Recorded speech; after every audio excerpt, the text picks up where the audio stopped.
Welcome to the first in a series, which we are calling Decoding Obesity. Most of us, all three of us, work with women who come to us with a lot of weight issues, difficulty in losing weight, gaining weight easily. And there are a lot of misconceptions, a lot of ideas that people have about weight. And what we're going to do is in this series kind of deconstruct about how does weight really come on, what are the struggles that people have with weight loss, why it's so easy to regain weight, and also what is my pet subject is also looking at the differences between men and women in obesity. So today with us, our first speaker is Dr. Chitra Selvan. She's an associate professor at Ramaiah Medical College in Bengaluru, and she is going to talk to us about how obesity is actually a chronic condition. It does not just indicate that the person lacks willpower or is lazy or not motivated. I invite Chitra to give us our first talk. It will be about 20 minutes. If any of you have any questions, please do post them to us and we'll try to address them during the talk, or you can also post them at the end of the session. Over to Chitra. Thank you, Dr. Tejal, for that kind introduction. And dear audience, the person who introduced me is Dr. Tejal Lathia. She's a consultant endocrinologist at Navi Mumbai, and she's extremely passionate about women's health and obesity per se. We also have Dr. Aparna Bhaskar with us today. She is one of the kind. She is one of the very few women laparoscopic bariatric surgeons in the country. She's a dear friend and is extremely passionate about the subject. So I'm hoping that we can all learn from each other and move forward as we try and make it easier for us to make sense of obesity and how we move forward from there. Thank you so much, everybody, for joining in. I hope you're safe. And my argument for the day is that obesity is a chronic condition and it's not a lack of willpower. So this statement comes from the fact that there is a lot of stigma which is attached to obesity per se, and it is generally perceived that individuals who are obese are less motivated, lazy, less successful, not likely to bring their best self to the table, and all of that weight stigma comes in. And I'm trying to make a case to the contrary, saying that this is not an issue about willpower per se, and that it is a chronic condition. And I'm hoping that at the end of 20 minutes, I try and get you to understand the various facets of the contributing factors to this chronic condition. So we all know how we've evolved, probably from monkeys and chimpanzees, right? But the way we headed seems to be towards an ending circle of increasing prevalence of obesity. India is reported to have obesity to the tune of around 8% to 10%, depending on the states that you choose or whether you're looking at urban areas versus rural areas. Whereas we have some other developed countries, for example, North America, which is looking at obesity prevalence rate of about 30 to 40%, right? So India is at the cusp, and unless we begin to understand the factors which contribute to it, we might be looking at a future in which it becomes much, much more prevalent itself. So this is a trends map, which is looking at the prevalence of obesity in men between 1970 and 1979. Okay, take a look at the fact that pretty much the only area where you're having obesity happens to be in one particular continent alone. And switch to 2010 to 2020, and what you see is that the prevalence of obesity has risen significantly across the globe, to be sure. And you've seen that, of course, the developed countries really have a large amounts of individuals with obesity, but the middle income and the low income countries have also joined here as well, right? So what happened in these last 50 years that almost everywhere in the world, we've seen such a high prevalence of obesity. So this is a picture which is quite popular on most social media. This is a picture of a crowded beach in the 1970s. Notice that pretty much everybody is in beachwear, looking not obese and not fat. And this is 1970. So this is something that you must come back to think about when we talk to individuals who come seeking help for obesity itself. Probably the origin of this whole story has to go back many centuries ago, where uh, the norm was for us to not have access to persistent, continuous availability of energy through the year, through the day. So, what that meant was there were cycles of droughts and famine, which were weeding out thousands of people with every season. And we were losing all of them to malnourishment and maybe illnesses exacerbated by malnourishment itself. So, only the individuals who could survive on very little energy, who had the ability to accommodate metabolism, which allowed them to convert small amounts of food into fat much, much more, were the individuals who were selected over the years to survive all of those famines and droughts.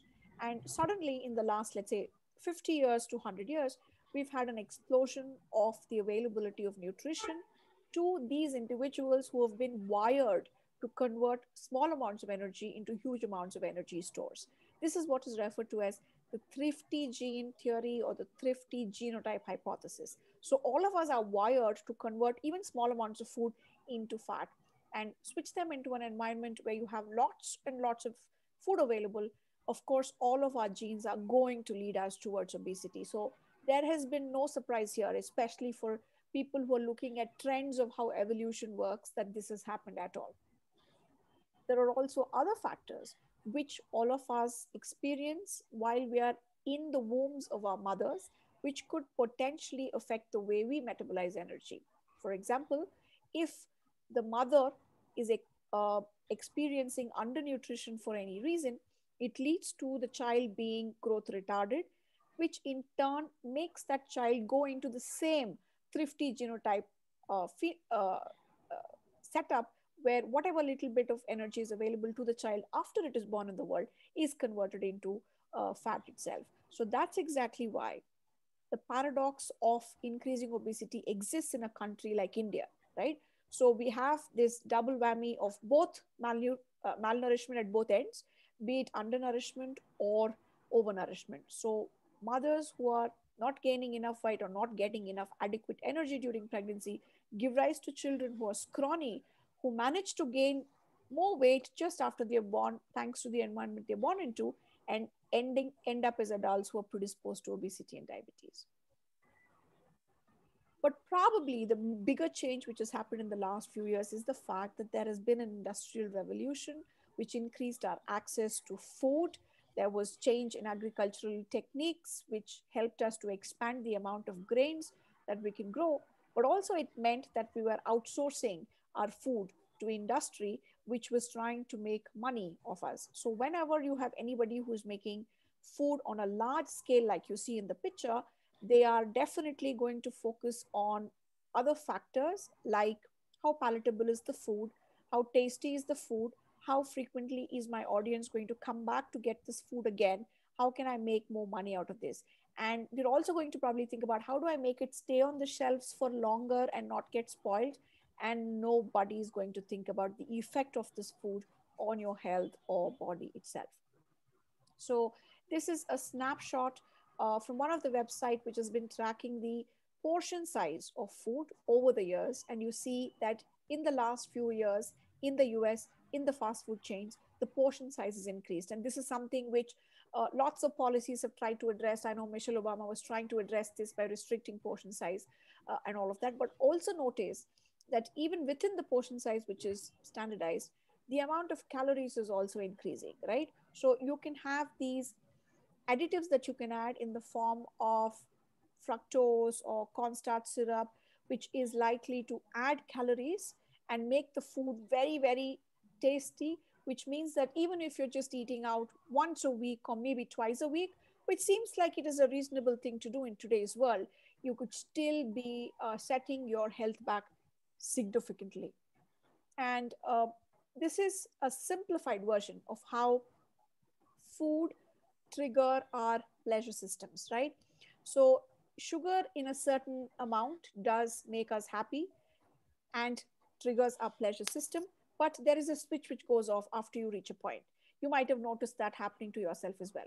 Similar thing happens when you eat a food which is rich in fat, but the food industry seems to have cracked a code where they mix sugar and fat and even salt, that's the third ingredient here, and make like such a sinister combination of food, which pushes your pleasure system into absolute overactivity, where your internal stop switch is completely overridden and you can just go on eating that food without being able to stop. So when they make a tagline which says no one can eat just one, they probably do really, really mean it. And this is a term which I learned while I was looking at the amount of research that goes into the food industry. There's something called as bliss point. The bliss point is the absolute sweet spot of a combination of both salts and the feel of the food in your mouth, the texture of the mouth, the smell of the food, all of that put together. And they calculate this one particular bliss point is where you hit the spot, and you can now be absolutely sure that majority of individuals are not going to be able to say no to the food or be able to stop eating that food.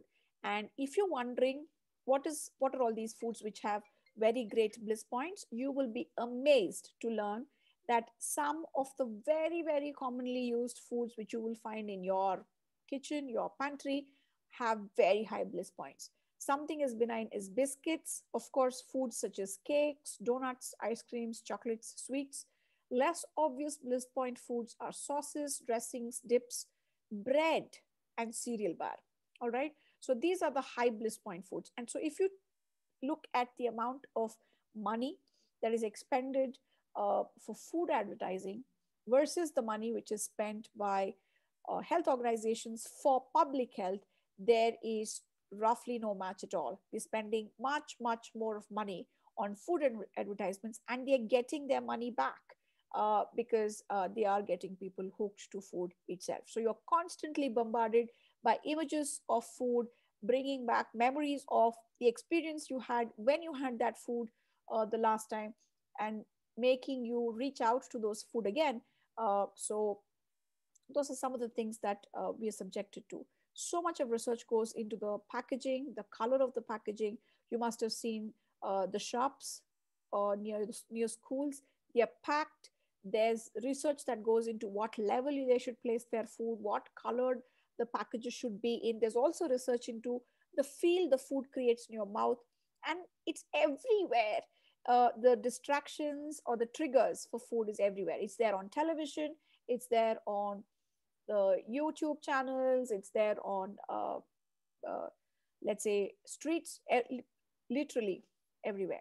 But also, what's important is the energy density of the food. That is the amount of energy which is contained in that food per gram. Okay, let me give you a quick snapshot of this.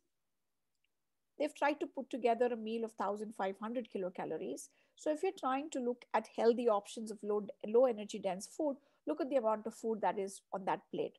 If you begin to eat this meal, I'm sure you will be able to eat 1/3 of this food and be full, right? Whereas if you look to the other side, a few crisps and wafers, a burger and some chips, a soft drink, maybe one or two pieces of dessert, right? And that is 1,500 calories. And if you think about it, uh, before maybe the COVID pandemic, if you went out for dinner, we would definitely eat that much of food in one meal, right? And if you're trying to calculate the appropriate amount of energy for each person, probably that's as much energy that you need to take the entire day, which we end up eating in one meal, right? So that's how energy dense the food is. So if you look at it, the amount is not as much, but the amount of energy contained in that is very high. And that's how you can only eat a small bag of crisps and still gain weight, right? So, but is it that simple? Is everything the mistake of the food industry? So does that mean if we in some way change the policy about food itself, we will put a brakes on obesity? Is it that simple? Or is there something else more than what meets the eye? So this is again a graph here to show when the spike happened. I think the audience has understood that the spike happened at around 70s. The low income countries were probably a little slower in catching up, but we all have managed to catch up. And this is again another snapshot of the use of fertilizers by world regions. And take a look at this graph. The use of fertilizers peaked by around 1970s and is continuing to rise. With increased awareness, probably there's a dip right now. But this rise in the use of fertilizers and the use of plastics also seems to coincide with the rise of obesity. Is there a connection between the use of fertilizers and plastics and obesity? Could there be a connection? There could potentially be. So all of these molecules are what are called as endocrine disrupting chemicals. All of these chemicals are chemicals which are fat soluble, which can be stored in our body, can also have functions related to certain key hormones in our body that regulate mechanism. And one of those important hormones is estrogen like hormone activity at the level of the fat tissue or the adipocyte, where if you activate some of these hormones, you could actually just go into fat saving mode. And it's not just related to obesity. You also have these molecules. You must have seen BPA. BPA is bisphenol A, a chemical which is eluted from popularly with baby bottles, known to increase risk of obesity in breastfed children, also increases risk of diabetes also, as well as cardiovascular disease. There are numerous hormones like this, chemicals like this, which have been isolated, which have known to be documented to increase risk of obesity, PCOS in women, precocious puberty in girls, diabetes in adults, and even cardiovascular disease. So there seems to be some other key changes which happened in our environment, apart from the changes which happened in the way we look at food, which could potentially explain. But probably one of the most, let's say, shocking bit of information which came out in the last few years is the story about gut microbiome. Could it be that the amount or the type of microbiomes which exist in your intestine affect the way your body metabolizes food? Does it mean that individuals who are lean have a different kind of bacteria in their intestine, which kind of protects them against obesity, and individuals who are obese have another kind, which maybe predisposes them to convert more and more to fat? So, just a small story. All of us have bacteria in our intestine. For and you acquire it just after you're born from the vaginal tract or from the skin in your body or from the environment. So if you take a rat right after it's born and put it in an absolutely sterile environment, its intestine does not get bacteria, and that's the germ-free rat. Now, they have a group of rats which are germ-free. They have a group of normally raised rats. They have a third group of rats. Okay, what they did here was very, very interesting. They took the microbes from the normally raised rats and transferred this or transplanted that microbe into the germ-free rat. And then they let them loose, let them eat food. And then at the end of a few weeks, they took a look at the body fat percentage. And what they found was really interesting. The rats which did not have any germs in their intestine did not gain any amount of body fat percentage closer to the individuals who were just the rats who were just raised in the general feed, which means that if you don't have those microbes in the intestine, you gain less fat even if you ate more food, right? And the third group of rats who acquired those same microbes from the normally raised rats who were not gaining weight while they were eating the same amount of food, after getting this transplant of microbes, began to show more fat gain after eating smaller amounts of food. Doesn't that sound familiar? Isn't that a story which we hear all the time, where patients come back and tell us, I hardly eat anything, yet I gain weight? Of course, it could be that our food recall is not complete, but it could also mean that maybe the microbial composition in your intestine is setting you back and getting you to gain calories even if you eat less food. Again, this is an area of active research. They're trying to see if we can crack this and figure out a way to get more and more good bacteria into all of us to prevent unnecessary body fat gain with the same amount of food. Moving on to appetite regulation. How is it that some people are able to resist fast food and some people seem to be seeking it out more, finding it extremely difficult to let it go or otherwise? So we all have checkpoints in place to control appetite, but they are very basically broken down into two different methods by which appetite is controlled. The homeostatic control is the predominant way. Now, when we eat food, There are a lot of hormones which are released from our intestine, from our adipose tissue, from our pancreas and our liver in response to the food that we eat. All of these hormones then go signaling right back to your brain and all of those centers. And appropriately, when there is food in your intestine, you must get a signal back to say enough, and I'm going to stop eating now. And this is what is called as the homeostatic control. So you eat, the signal goes in, you feel full, then you stop eating. But there is another pathway which is called as the hedonic control. Now, hedonic control is working again at the level of the brain, but at separate or different centers. The centers are the hippocampus, the amygdala, the cortex, the prefrontal cortex.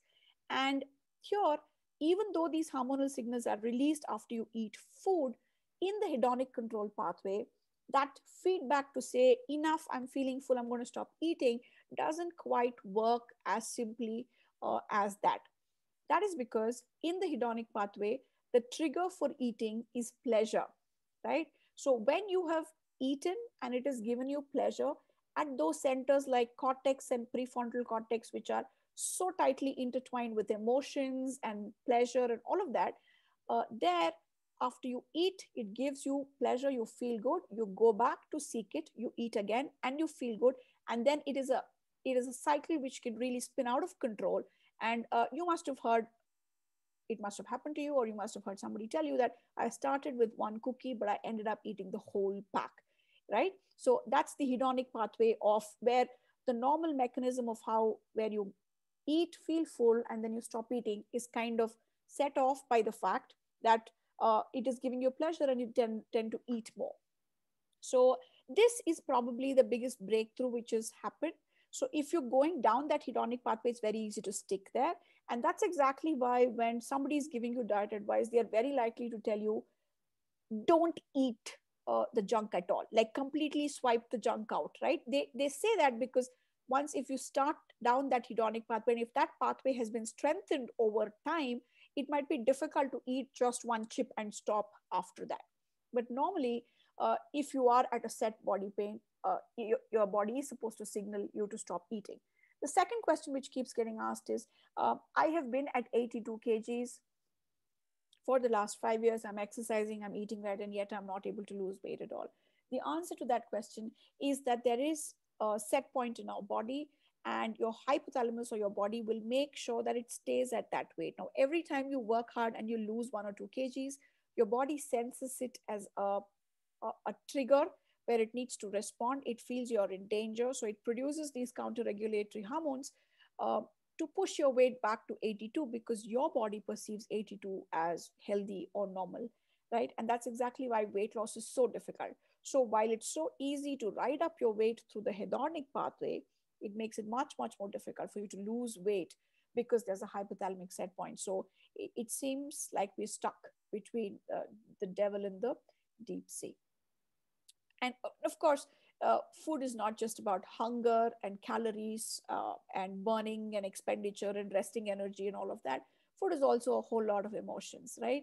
So we're beginning to understand eating disorders and the roles that they have played to contribute to obesity.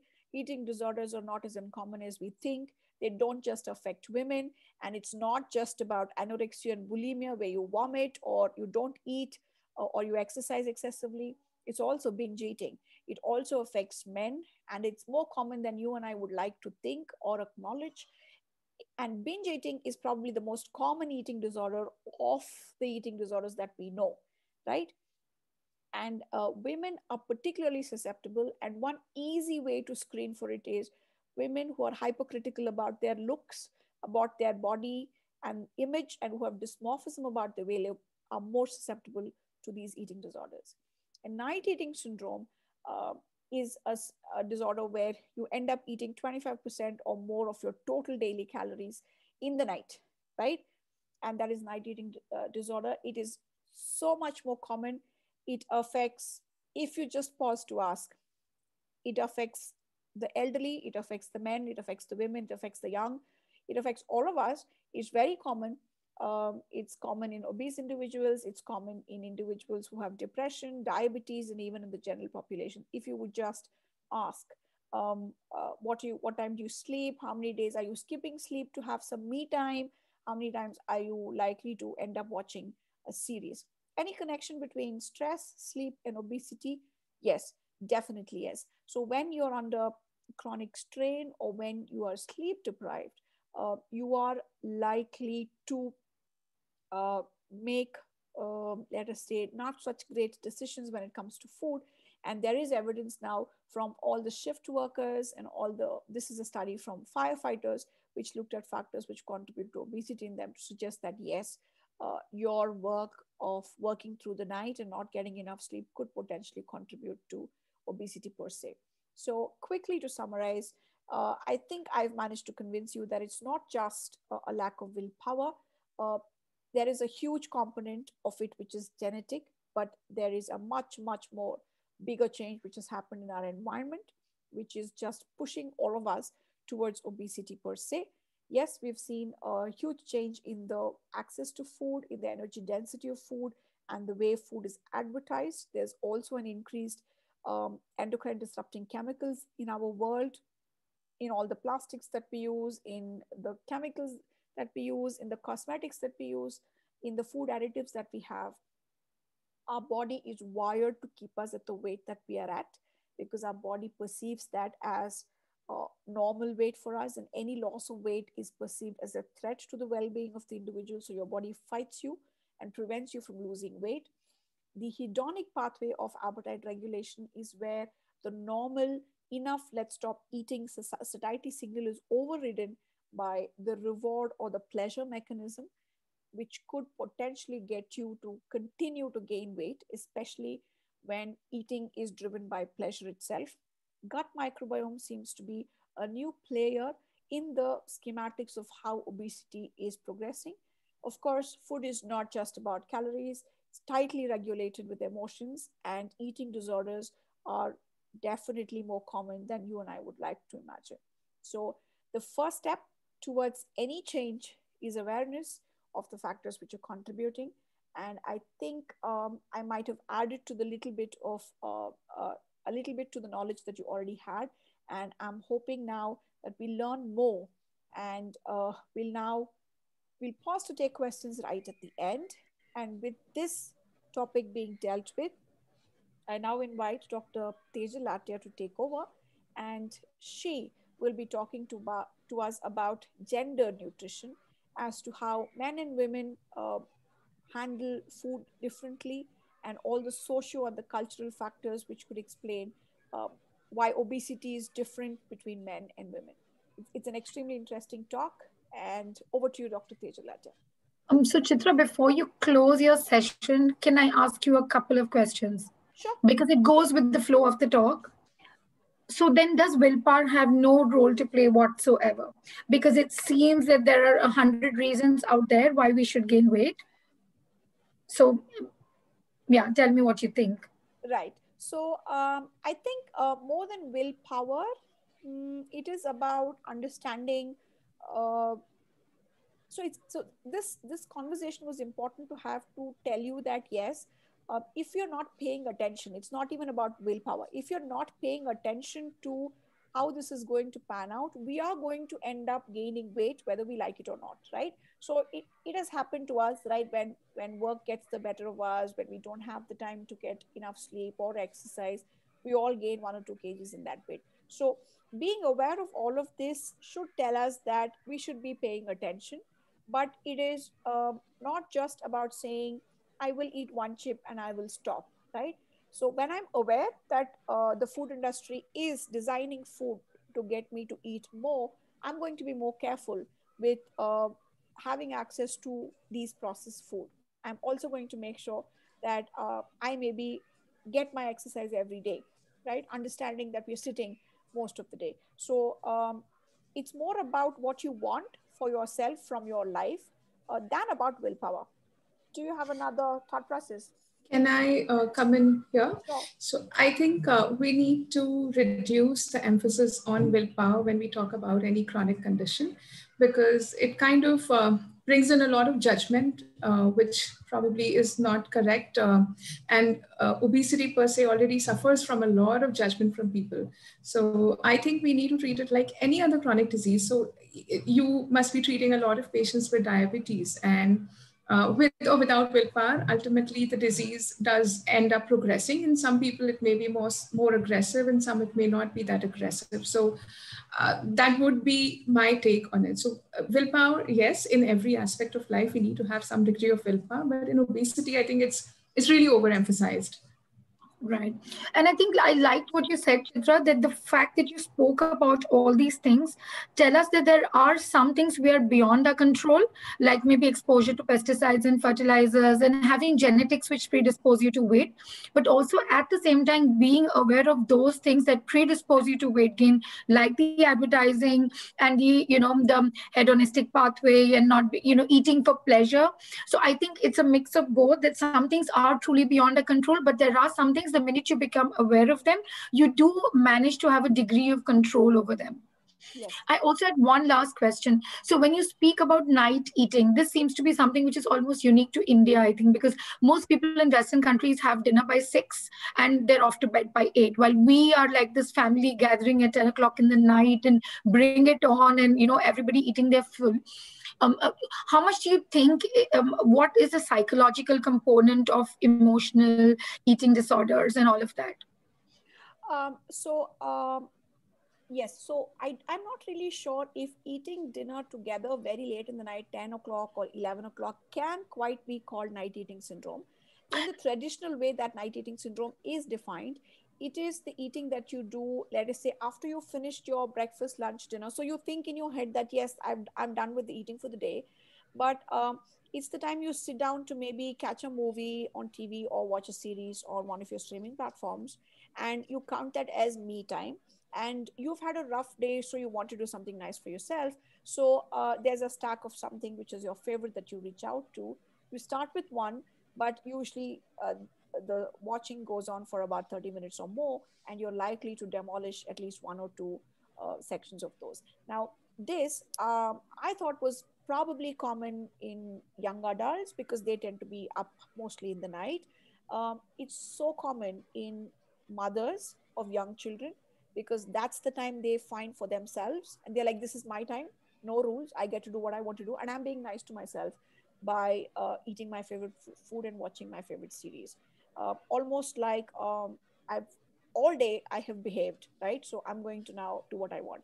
It's also common in my 60-year-old women with diabetes, right? So beautiful sugars through the day, post dinner sugars okay, but fasting sugar is like 250, and then she'll be like, I stayed up watching a movie and I had like, a pack of biscuits. As soon as I ate something sweet, I wanted something spicy. I ate like a pack of chips, and then I went back to the, sweets. So, it's so common even in the elderly individuals. So I think it comes from the fact that we don't have downtime, which is scheduled. Do you know what I mean? There's like Yeah. just buzzing activity throughout, and you're just looking for that quiet, calm. And when you find that moment, you go back to the things which kind of reduce that stress, and food is in some way connected. For me, to just realize that this was the thing that I was probably doing, to be aware of it, kind of said, oh my god, I need to be aware of this. So I now try and schedule time during the week where I watch my series during the day, so I don't feel the need to find something to eat along with it, right? So just being aware of the fact that it's all tied up. You're trying to relax, so you want to find food that relaxes you, or you connect to relaxation, makes you feel good. So it's then a vicious cycle to break. Also for doctors, if you identify this, just identifying this and saying, can you reduce the number of days you're staying up at night to watch movies and eat together? Just if you do that, maybe their weight will plateau and they won't gain more weight. So there's a two-way benefit for all of us. So it all begins by being aware of the way we're growing fat, right? We can't just say you're growing fat because you're eating too much or you don't have a willpower. That was the gist of the conversation. Correct. I think that was beautifully put, Chitra. And so the point of this entire webinar series is basically to just let people make people a little bit more aware of the kind of thing that we all go through. That's beautiful. And I am going to go on a slightly so I think Chitra has given us like this